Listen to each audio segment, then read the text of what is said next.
Welcome, everybody. Thanks so much for joining us today. I'm sure we'll get some more folks jumping on. We appreciate you being here today before a long holiday weekend, at least for those that are in the States.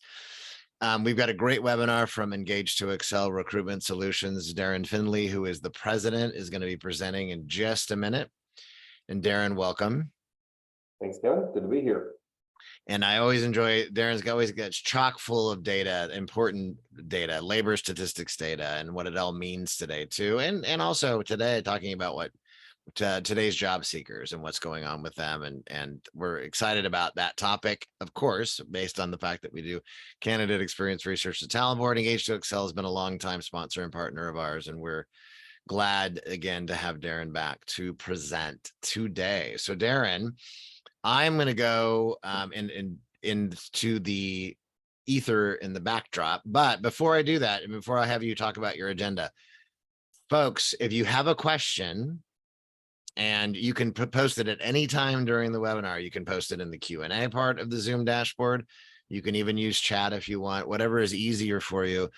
But if you've got a question, even during the webinar, let us know. And if it's timely and I can get Darren's attention, we'll definitely address it.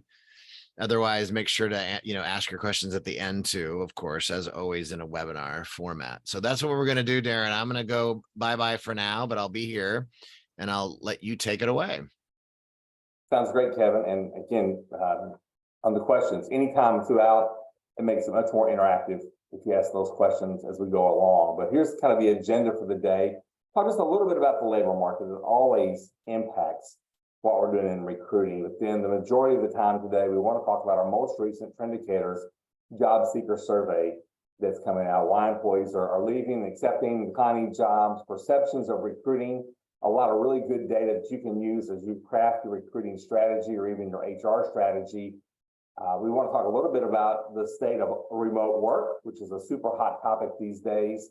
We're going to talk a little bit about side gigs in there as well, but also onboarding and the impact that it has. So I want to first of all say thank you to Melissa, who is on today, and our marketing department for helping put the presentation together. Dr. Jack Wiley, our chief data scientist on our Engage to Excel, our trend indicators group, for the research that's done, the analysis that's done. So I get to deliver all the cool data off the work that he and his team have done. So thank you for everyone who's kind of helped pull it together. As Kevin mentioned, I'm Darren Findley. I've been running the recruitment solutions group for Engage to Excel. Been in recruiting for 35 plus years in all kind of facets of recruiting, from contingent and temp staffing through university recruiting all the way into RPO and executive search. So I really like the perspective that I have because I try to look at it from a lot of different angles overall. So let's just jump right into the labor market statistics, Kevin, if you want to hit the next slide. As you will see that, and I'm sure as you kind of feel, the labor market remains extremely resilient in the face of increasing interest rates and the Fed trying to kind of cool down the inflation over the last couple of months and almost the last year now. We have really seen this job market not even flinch.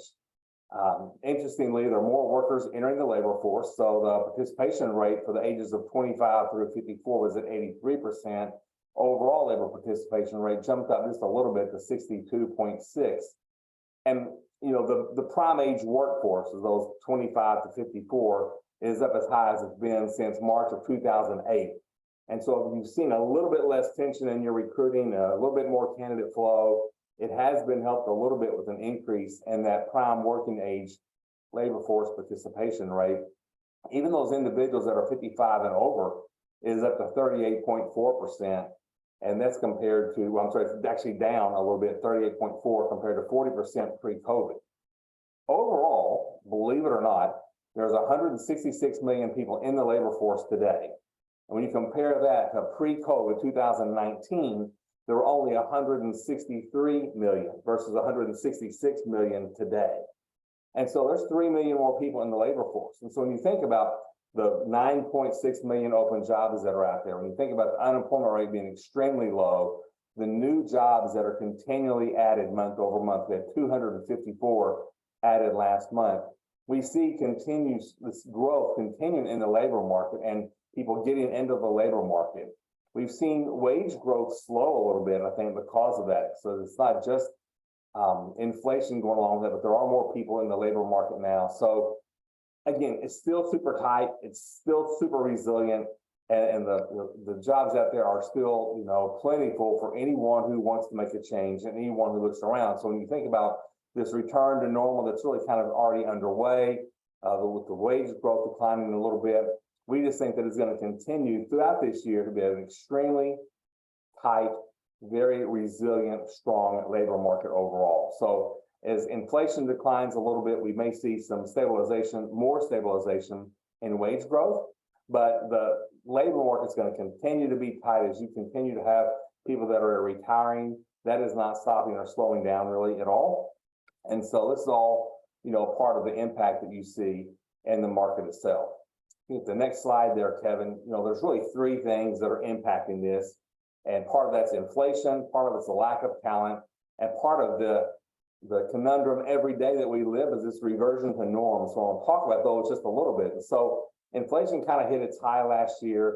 The Fed got very aggressive in raising interest rates to cool down the growth overall. And so we saw some organizations begin to tighten their budgets a little bit. We saw some tech-specific layoffs overall. Apple and IBM and others really kind of pulled some of their labor back. We believe they were overhiring a little bit to make up for some increased demand that was post-COVID. And now they're trying to right-size some of that. IBM specifically says that AI is going to be doing some of the work, so renorming some of the jobs that they have overall across their organization because of that. And so we've seen recruiter layoffs in the tech side as well. We've seen limited recruiter layoffs in other places, but we do continue to see that inflation has had a big impact overall to the labor market and what's going on. So at unemployment at record lows, and you can look at the occupational levels and across really all industries, it's still extremely tight, even down below 2% in many locations and in many professions as well. So there's still this very tight labor that's going on. And I do think that as and part of the presentation today, as we begin to return to normal, it's probably a little bit of a misnomer. I probably will say you return to normal a couple of times, but what I really mean is the new normal that we're going to be in going forward. And it's going to be a continued tight labor market overall, and the demand is going to remain high. It's going to take a significant recession to bring this 9.6 million jobs down to where there's a plethora of talent available. And no one thinks that's going to happen. They're saying now maybe even a mild recession, toward the end of the year that might occur. If you go back to 2016, just for a second, you think about the labor market and the lack of talent. In 2016, there were 49 million people that were aged 65 and older. Okay, 49, call it 50 million, that were 65 and older. By 2030, that number will balloon to 73 million. So a significant increase in the population that is going to be over 65 come 2030. And look at the calendar, that's just about 6.5 years away. It will be here before you know it. So you have to think about what that does to your strategies, not only on the way you find people, but how you also keep them. And so we do the job seeker survey each year to help you understand what's going on today in the labor market. How's that changed? How's it not changed from the last several years? And so, Kevin, if you want to hit the next slide, I want to highlight some of the things just around, what we're doing today and how Dr. Jack conducts the survey itself. So it has really great representation across all major industries, a good distribution between male and female. This is the first year we included the non-binary category, so we have it in there too. When you think about active versus passive, you have individuals that are looking for roles at 60% active, 40% passive. And when you look at that, that's still also a pretty good distribution. What was surprising to me, actually, there are so many individuals that took the survey with 5 years or more in their current role. And that was 43% of the individuals said, I've been in my current role today for 5 years or more, versus the 49% that had been in their roles, 3-4 years or less. So almost 50% of the labor market has only been in their roles for 3 or 4 years or less. And so when you think about what that does to productivity, what that does to legacy knowledge of an organization, what that does to culture in an organization, have 50% or more of their individuals have changed out over the last 3 to 4 years, that's a huge impact. So when you think about it a little further, as I did, it kind of matches up pretty well to the great resignation or the great migration we've all been discussing since the recovery from the pandemic. So 1,500 participants across the board, really great validity, plus or minus 1.5% overall. So really pleased with how the data has come in. So the first thing that we asked in the survey itself is that, why are employees leaving? And as you can see, the most, that question, compensation, lack of recognition, appreciation, and respect continue to be the top reasons why people would be willing to leave. And when you look at before pre-COVID, compensation, fair and equitable compensation, and concern about work conditions were all there in the respect as well as the top three conditions. When you think about all of this, it really makes sense with the layoffs, so it kind of dropped down a little bit in 2021. We didn't do a survey in 2020, so but in 2021, 2022, you kind of see these things flip-flop just a little bit. But statistically, really no big change when you think about what's important around why employees leave the jobs that they're at. The job security in 2022 and 2021, of course, we had a big layoff in 2020, we're up, but then now work conditions have come back. And when you think about what work conditions means on that far right-hand column, number 3 there, that means both physical work conditions, that means social and safety. So there's a lot of things kind of wrapped up into that. And we'll talk a little bit more about remote work in just a minute. So when you think about why employees leave, it's the things that you're used to. Compensation, recognition, and working conditions are still really important. Next slide there, Kevin. Thank you, sir. So when you dig down a little bit deeper, you want to really understand what are the reasons why candidates either accept or reject the job offers that are out there. Now, since 2021, the top 3 reasons have stayed the same: respect, compensation, and job fit.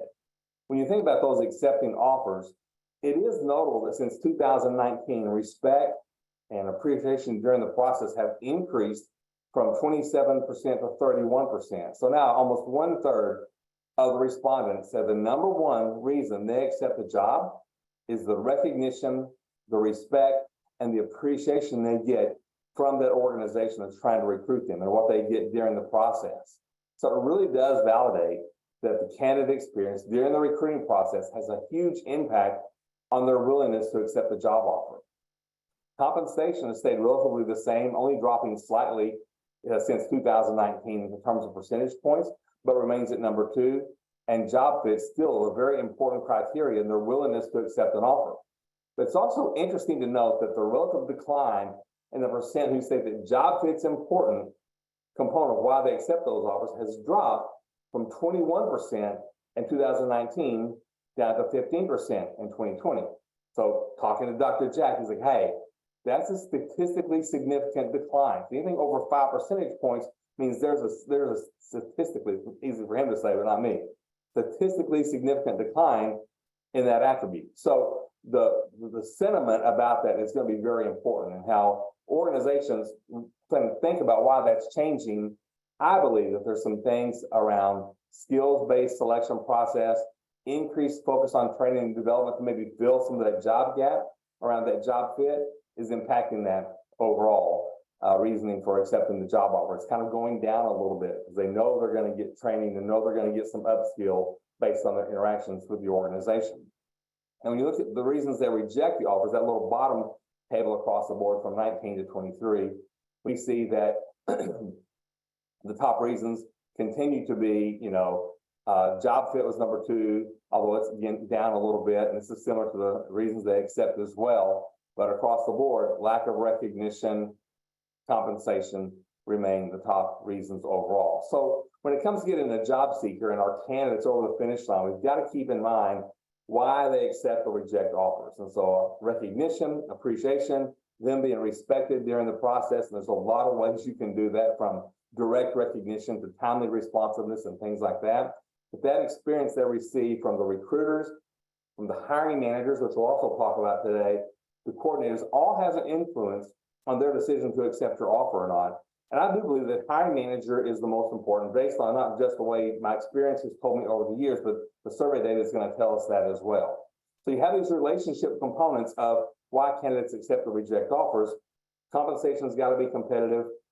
job fit must be aligned, but that relationship is going to be key overall. Next slide there, Kevin. Thank you, sir. So we do a lot of different questions in the survey to really understand perceptions of recruiting and all kinds of things. So that white paper, the ebook is out. So you guys can go to our website and download that to get a lot more information than you're getting today. We wanted to highlight some certain things around the perception of that. And part of that is what happens during the interview process and the top 2 individuals. And so since 2022, the importance of the hiring manager has actually increased by 12%, what the interactions that they want to have, and the HR representative increased by 11%. But since only 40% stated that the most positive experience that they received was with the hiring manager, I think there's a lot of work that we can do to equip managers to deliver on that great experience with candidate. And so through the candidate surveys that are done with the talent board, through the work that we do is for our individual customers, we have a very significant focus on now creating that hiring manager toolbox, what they need to be able to do to also help create a great candidate experience. If it's just the coordinator, if it's just the recruiter creating great experiences, you're not going to get that candidate across the finish line. The hiring manager has got to be, continue to be a focus overall of that experience with the hiring manager. So we want to highlight that. On the right-hand side, you kind of see that mobile capabilities are no longer a nice to have when they're applying for a role in the recruiting process, with 87%. That's actually up from 72% in 2019. So pretty significant increase in candidates who say that I expect that I can apply to your job on my mobile device. And we asked the question around mobile, tablet, your cell phone, your tablet, your laptop, and cell phone, smartphone comes in at the top all the time. When you look right below that, how long should it take to complete an application? Well, since 2019, 15 to 29 minutes has been the top response overall, with actually 43% of the respondents say that it is the top response. So no substantial change around how much time it should take to do your application. And I'll do like a little timeout here and say, hey, if you've not gone online and done your application lately, it may be time to stop and do that. It'll give you tons of insight on how easy it is, how difficult it is, what kind of frustrations you might have. But I think it's something that should be done fairly regularly by anyone who's leading the TA function, is go and apply for a job on your own website to see how that is overall. So the application process is really important. We are hearing more and more with Indeed, easy apply and different things like that, that 5 minutes is the new goal. You got to do it in 5 minutes. It's got to be quick. So even if that's not your process or your desired process, that's what you may be competing with some candidates in some job families on some roles. But use technology to make that more efficient across the board. And just remember that candidate engagement is going to be really critically important. So from this slide, if there's anything you're going to take away from it, just know the application process has to be mobile, has to be easy and quick. It also has to be very hiring manager centric. So the hiring manager has to be able to do, what they do, and candidate engagement is going to be key to creating that great experience, because we know at the very bottom right, 73% of our survey participants said they would refer a friend to that employer just based on the recruitment process alone. Were they recognized? Were they engaged? Was it easy? Was it quick? Did it give them the information they needed to make good decisions? Overall, it's really critically important to have a great process in place. And then the next slide. Hey, Darren. Hey, Darren, before we go to the next slide, I'm curious about something, and it's a question I have related to a comment that we just got, which, somebody said they were surprised that people were okay with it being up to 29 minutes to apply. Did that include potentially doing an assessment as well in conjunction, or just the application process itself? Yeah, good question. Thanks for the call. I think the way it was worded is how long should it take to complete an application?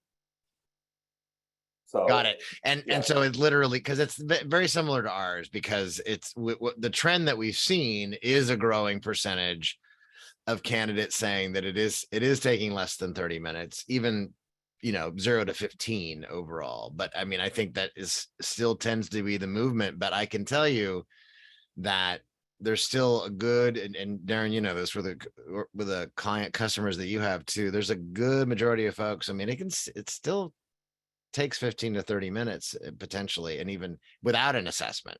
Yeah.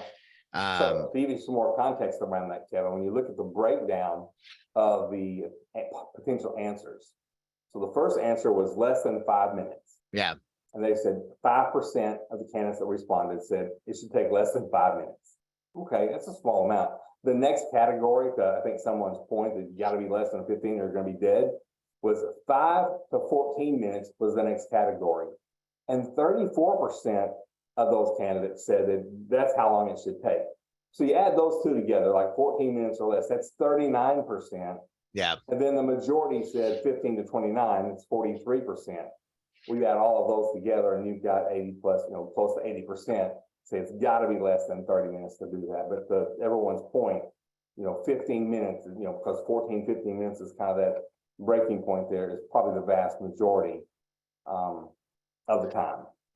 No, I totally get it. And again, we'll see I'm sure that our data will show even a greater percentage that's taking less time. And I don't want to go down a rabbit hole right now either, but there's there's also the issue, especially for companies that have any volume of applications month after month, that the question of, does making it easier and getting more applications in the door, does that make it better on the selection side, right? That's a whole nother conversation, but which we could address at another time. Anyway, we'll keep moving. We'll keep moving now. That's okay. It's all part of it, because you got candidate generation, and you got candidate utilization, right? How do you utilize those candidates? And then you got quality of hire and how you measure that. That's another webinar we'll do, I'm sure. So we'll get to that. So thank you for that. Yeah. One other note, since you brought up assessments, I did want to just highlight that in the survey, we do ask the question about assessments, like what is the reasonable number of pre-hire assessments? And 77% of the applicants said 3 or less. The majority said 2 to 3 assessments, or 50% said 2 to 3 assessments was a reasonable number of assessments. And I just know anecdotally that a lot of companies, as the labor market got tighter and tighter, went away from pre-hire assessments. It is starting to come back now, but there is a willingness for applicants to do some kind of assessment, whether it's a pre-screen question, whether it's a skills test. Those things are not unexpected in the recruiting process, depending on the type of role that you're recruiting for. Well, here we have just a couple of points I wanted to highlight. Is that the first point on the left is still a very scary number to me, but it also kind of aligns with what individuals say, they've changed jobs in the last 3 to 5 years. 55% said they're highly likely or very likely to be working for a new employer in the next 6 months. 6 months. So between now and the end of the year, 55% of your employees are very likely to be working for another employer. That's kind of a scary number. So you got to find them, then you got to keep them. And so again, another series, right? We can talk about Jack's employee-centric manager is a great way to do that, but you've got to be able to keep them along the way. And then 97% of respondents are willing to learn about a new opportunity. So when we started looking at this number back in 2021, and maybe even before that, in 21, coming out of COVID, a weird stat, 100% of the survey respondents said they would be willing to learn about a new opportunity. We thought that's just crazy high. Tested it several different times to make sure it was valid. It was. Last year, it dropped from 100 down to 89%. So people had moved, they're there, they're kind of happy where they are. But interestingly enough, this year, 2023, that number bumped back up. 97% of respondents said they're willing to learn about another opportunity. And it probably goes back to the generational changes around your job and around how many jobs and careers you expect to have over your lifetime. And Andreas told me this stat 10 times, I can't remember, but it's something like my generation said we would have 3 to 5 jobs over our career. The newest generation says 17 or more jobs in their career, which is kind of weird. My parents worked one job, one company, their entire career, not one job, one company, their entire career. So it's important just to understand that the perception around willingness to learn and change jobs because of the plethora of jobs that are available out there is really high, as well as the generational changes that we're seeing across the board. I think the next thing, and this is not going to be a surprise, this next slide won't be a surprise really to anyone overall, but Indeed still really rules when it comes to where people are finding jobs. And these are where the candidates who took the survey told us where they look for job listings.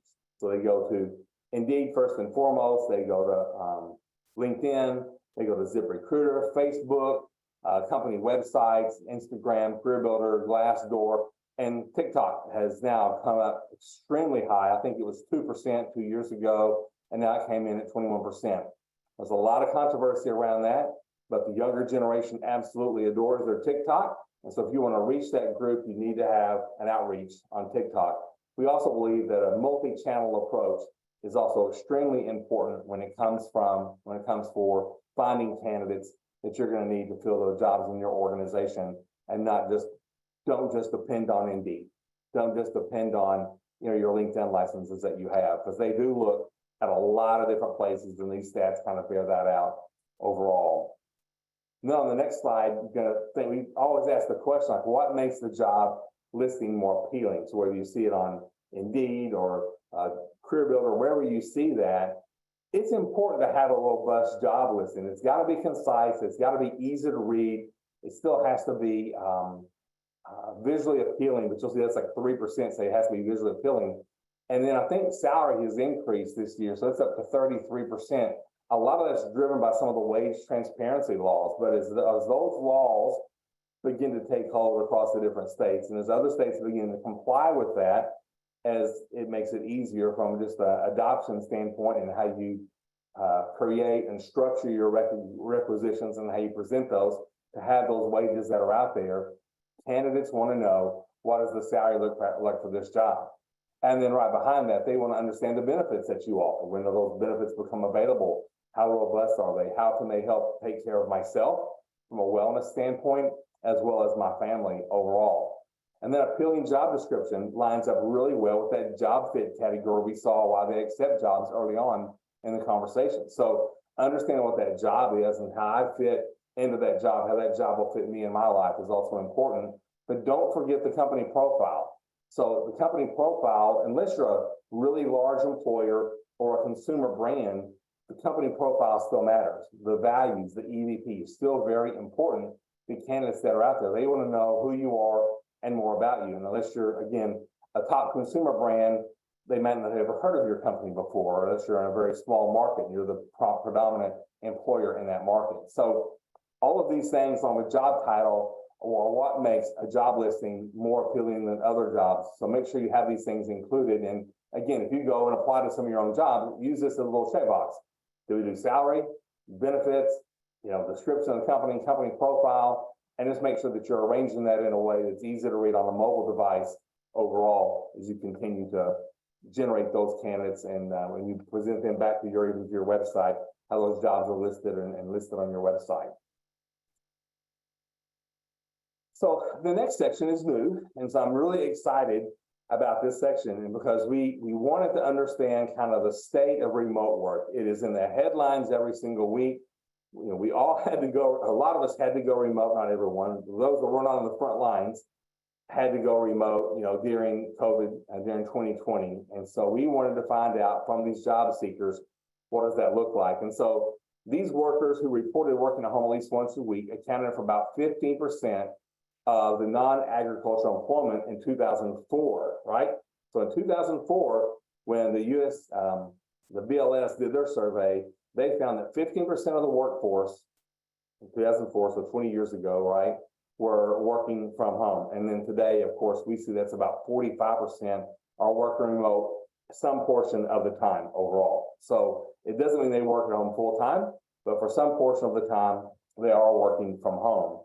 And even this past week, I heard the CEO of AT&T said they'd require managers to work in person 3 days a week. BlackRock said employees are going to start coming in 4 days a week, and that's up from 3 days a week. So the CEO perspective, I believe, is that workers are missing out on teaching moments, marking moving moments while they're home. They're not able to get mentored at quite the rate they would like them to. So you see more and more organizations trying to find this equilibrium between remote work, in-office work, or what that hybrid work might look like. So today, 45% of the individuals we surveyed said they're working remotely at least 40% of the time.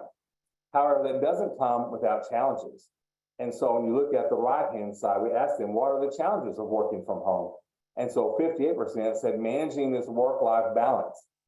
And years ago, we started calling that a work-life blend, because it really not is one or the other kind of balance standpoint. It really is, what's going on with how you blend that. How do you answer the door? How do you get the kids picked up from school? How do you cook dinner? Whatever happens to occur during the day when you're at home. So there's still a lot of individuals who work from home that struggle with this work-life balance, a work-life blend.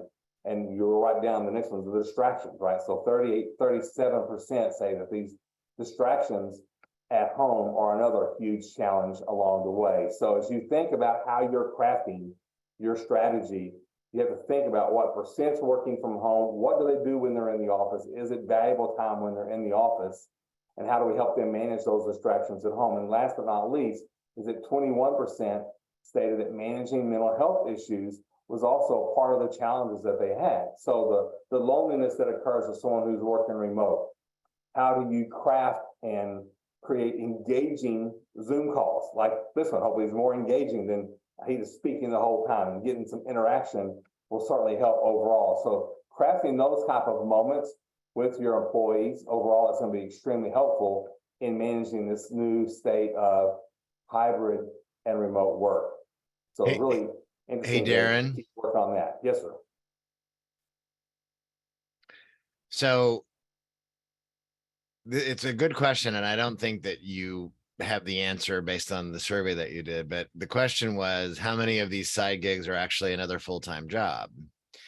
And that the working from home person also has. And it was interesting because the incidents, based on the conversation I had with one of the big accounting firms, I won't name them, but they actually had issues of double dipping employees that were remote, that were actually working, and actually teams of people tag teaming to work multiple jobs and then share and reap the benefits of all that. And again, not a very high incidence of that, but I don't know if that's something that you've been hearing about, if it's an issue with remote, some of the remote beings really taking advantage of. I think that's where the question's going. Do you understand what I'm saying? Yeah, and Kevin, I think I jumped ahead a whole slide. Now that I was looking at my notes versus looking at. Whoopsie. Well, there you go. Somebody did ask to move it forward, so thank you for the prompt. Sorry about that, Darren. I didn't get the prompt from you either, but I was focused on that question. But anyway, but you understand what I'm asking? I do. Yeah. I think if you look at the data around, if you do want to go back now to the side gigs and everything, right? So yes, 44% say they have a side gig, and that's not insignificant. And I think 81% say that they disclose to their employer. Go back one slide here, Kevin, if you don't mind. Yeah, hold on. Yeah, 81% are saying they have disclosed to their employers. I don't know that we've got enough to answer your question. I don't know we have enough research to say that the side gigs are the distraction. Okay. I think that we all as leaders assume the worst and assume that they are. Yeah. Right. Because you're like, okay, if you're so distracted and productivity seems to be down in the organization, what is really going on? And so I think that it is going to take some more research and some more digging in to find out, like, is it the dog that's causing the distraction, or is it your side gig that's causing the distraction? Now, what I will note that when we ask the question, this is a pretty blind type of survey that we do. Right. So how many hours a week are you working? Well, 33% said they're working less than 10 hours. 45% said they're working 20 to 10. So now you've got about, what is that, 78%? Yeah, almost 80%. Almost 80%. So they're working 20 hours. So that's another half-time job, right? Yeah. So it's important to consider that could be causing some of the stress on the organization, but also on the individual overall. But then you got to ask the question, well, why are you doing it? That's really what's next in my mind. So Yeah. if you're working a side gig, is it because of pay? Is it because you're trying to do something that you're passionate about? Is it because you're trying to learn a new skill? You're trying to be your own boss? What are those reasons? And that'll be next. I'll just tell you that, because I think that's what this data told us, is we needed to dig more into this. Is it's continuing, the gig economy is continuing to grow, is the why behind it. But then as an organizational leader, if I've got people that are doing that, I need to ask the question, well, why are you doing it? I've got an individual that I know likes to do, coaching as an example. And so we looked at how can we do coaching in our own organization to kind of accommodate that passion and that skill set that someone has. Yeah. That way you begin to have the side gig internally.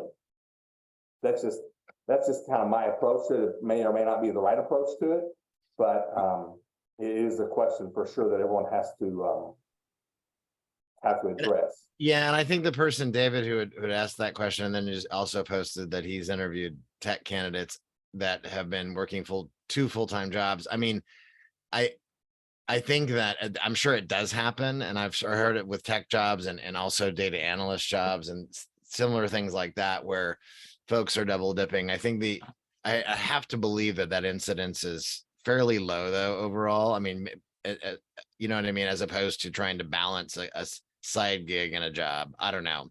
Yeah.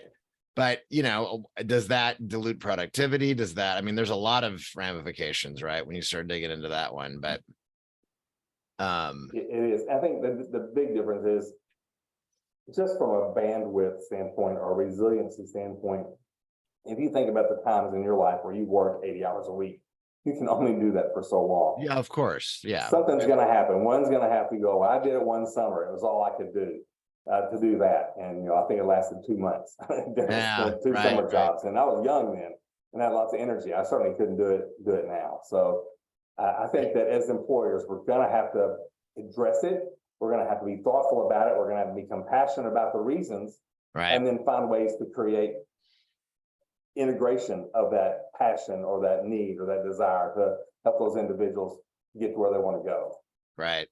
Yep. It's like Michael J. Fox's Secret of My Success movie back in the day. So that's right. Anyway.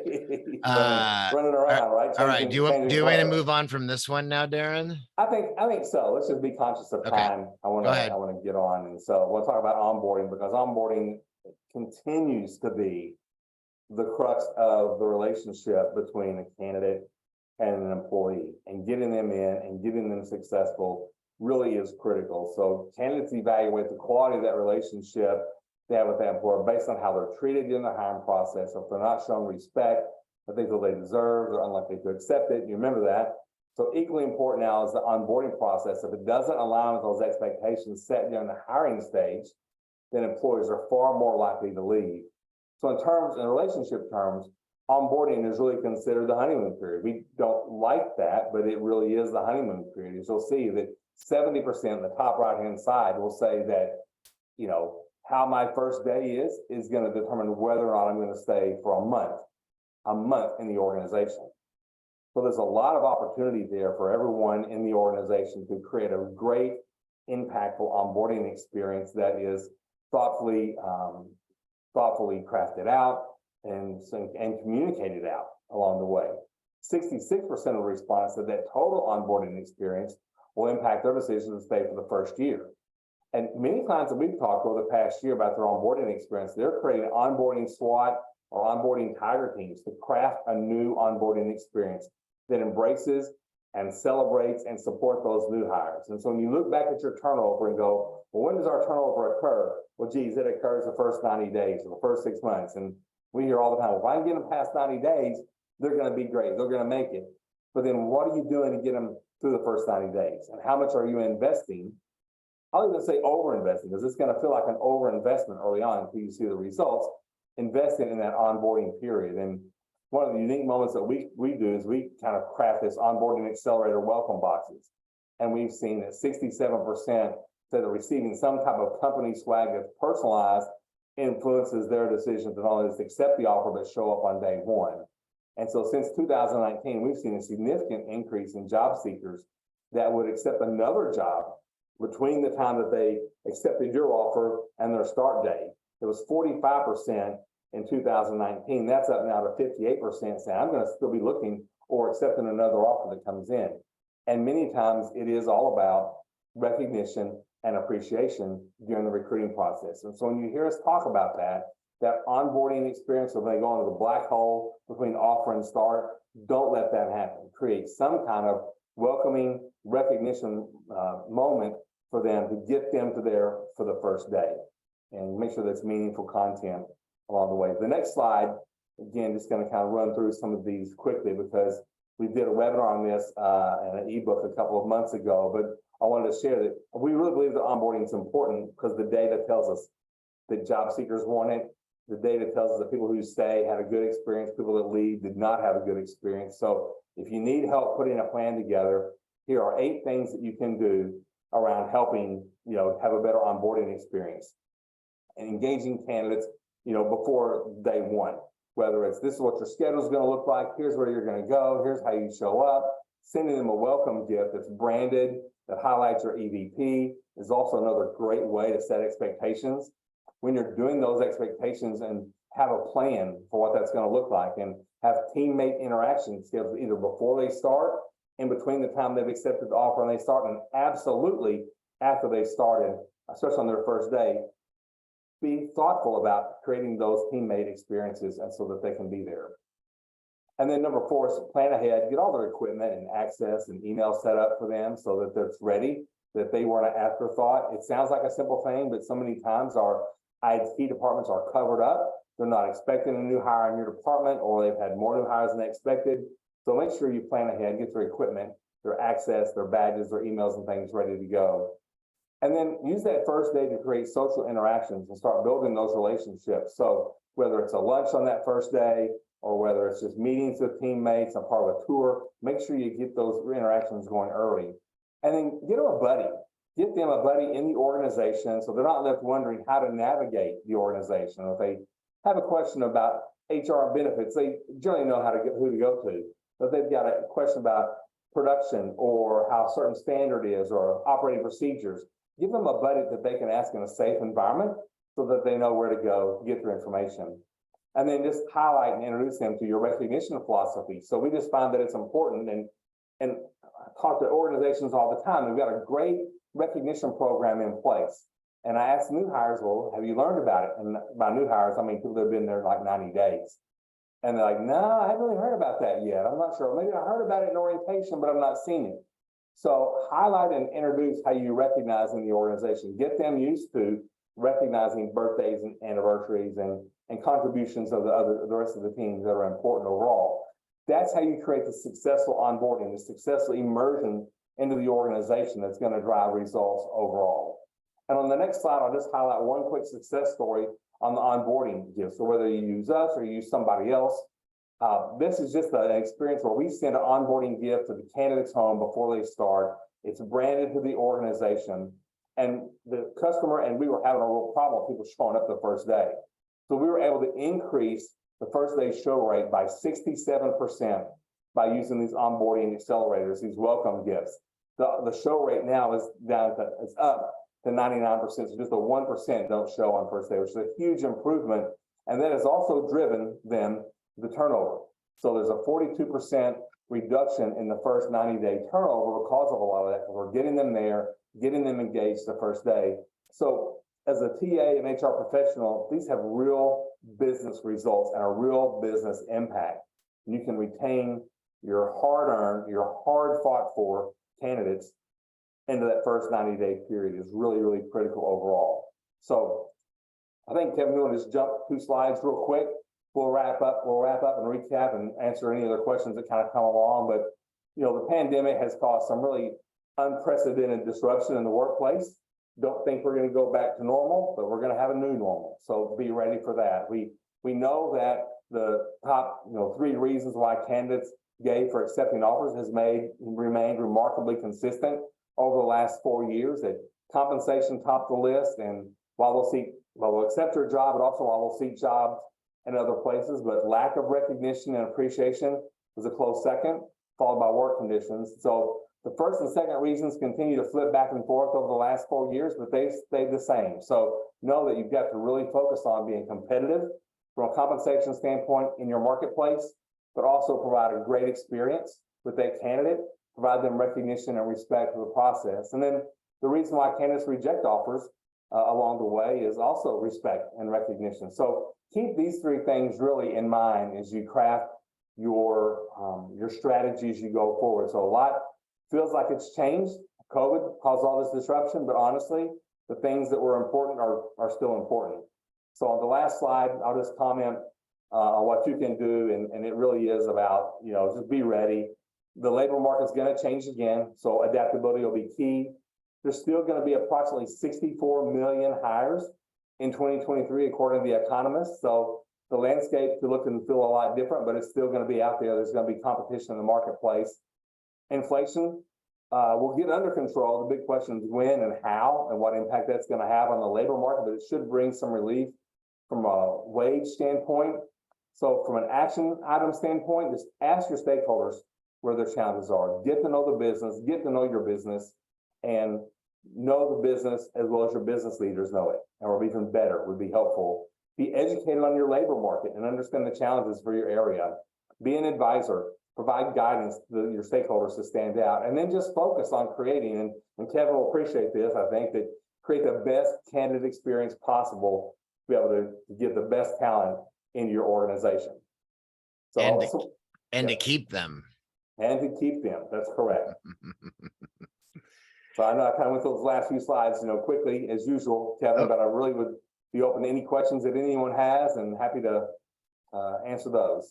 So Darren, the question that I have, because you touch on this early on, and the reality is that, the entire recruiting and hiring purview, isn't always on TA. TA is obviously a big part of it and a critical part of it. But when we start getting into actually screening and interviewing candidates, then the hiring managers are part of that equation, right? In companies big and small. So what are your recommendations? Because, I'm sure that you have the same conversations that we do with our Candy community, that there are companies that have better relationships and maybe SLAs in place with their hiring managers across the candidate journey. But how do you recommend to kind of solidify and work more closely with hiring managers, especially when it comes to those individuals that you do want to make offers to, that you do want to come on board and you want to keep too? Great question, Kevin. And I think that the most important piece of that is reduce the strain on a hiring manager. So a lot of times we'll see organizations that are moving from managers that are screening 30 to 40 resumes, then trying to make decisions, then trying to interview. Build a process that you just give them the top candidates to select from. That's the first part of helping hiring managers succeed, is giving them bandwidth to take a breath, to slow down, manage the business that they need to manage every day, and be with those employees that need them to be engaged. They can be employee-centric. Right. So make a process that when a hiring manager does do an interview, and then educate them. So number one, reduce the strain. Number two, educate them on how important their interaction is, both ways. They've got to create a great experience with the candidates while they're doing a selection process. And so helping them succeed that way really is going to be important. And then interview training is kind of what I would say would be next. I mean, there's an experience training that has to occur, but then thirdly would be interview training to help them really be successful in bringing that candidate in and making a good decision, as well as engaging them overall. Good. And a kind of a related question to that, at least as it relates to internal mobility and even upskilling opportunities, because what you referenced earlier, excuse me, there's so many folks that, even the potential for the remainder of the year, people might leave, right? That you referenced. Right. What are the things, again, just as a quick 1-2 on what companies can do to help prevent that? Does that include better internal mobility opportunities, upskilling, et cetera? What do you recommend there? Okay, I think it's two things, because I think remote work does kind of play into that, right? So number one, have a conversation, build that relationship, with those existing employees that are there and understand what their challenges are and really know and really spend time with them. That's key. Relationship, we always talk about it and how well do we build those relationships. And even with my team, because we're all remote, it's rare that I get to spend more than just an hour or two with someone. So spending more time with that individual to understand what's really driving their performance, their job satisfaction overall is going to be really key. And then begin to craft what that looks like for them. So whether it is a stretch assignment, whether it is reducing workload so they can do something else, it is about crafting something, and maybe it's the hybrid. You work at home for 3 days, work here 2 days. Whatever those things are, it's having a relationship, having a conversation, so you can then begin to craft a unique experience for that employee. That's great. No, that's great, Darren. And I think we're gonna take one more. And I'm gonna frame this hopefully in a funny way, but I just heard a presenter speak this week. It was a professor of data analytics and philosophy of all things. All right. And he was talking about AI, right? Because AI is everywhere. We're hearing it a lot about recruiting and hiring.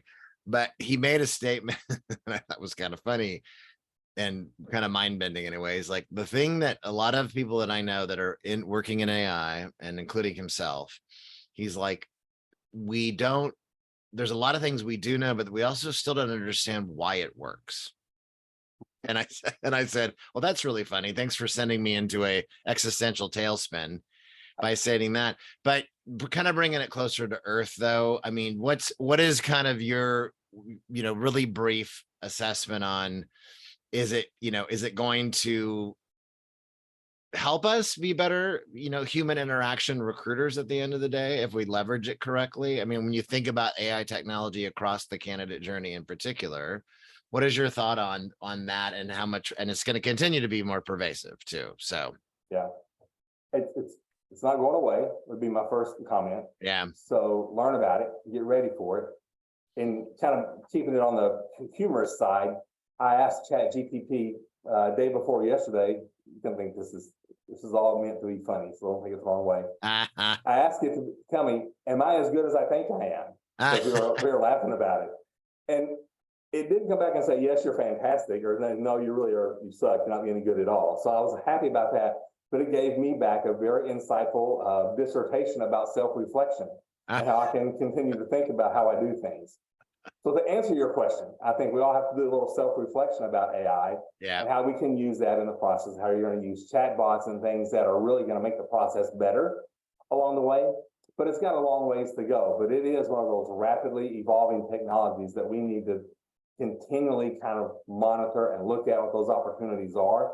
I do think that if we can craft up a great experience using some AI, using some chatbots that can help us do some tactical things, that gives us more time to build true relationships. So it's not a substitute ever for that true relationship. But yeah, it's coming. Yeah, and I think that to this professor's point, and my kind of take on it, because I've been playing with ChatGPT too as well, and just I think that there are things that this level of machine learning will always do much better than humans. But there's still going to be, thankfully, many things that humans will always do much better than the technology would be able to do at the end of the day. And especially just the nuance and subtlety of human interaction, that it's, maybe decades from now when the end of the world comes, then it's a different story. But right now, I think it's that balance, but it's definitely can be a helper to recruiting today, for sure. I think so. Yeah. All right. Well, so Darren, that's it. We want to thank you all. Thank you, Darren, in particular, Engage to Excel, as well as everybody who attended today. And I think one of the questions was answered about, yes, we will be sending this recording out to everybody tomorrow. And we thank you all very much for your time. And if you've got any questions about what Darren shared or Engage to Excel in particular, don't absolutely reach out to him. And want to thank everybody again, and have a great holiday weekend for those that are in the States. Yep. Thanks a lot, everyone. Appreciate you being here. Have a good day. Okay. Bye now. Bye-bye.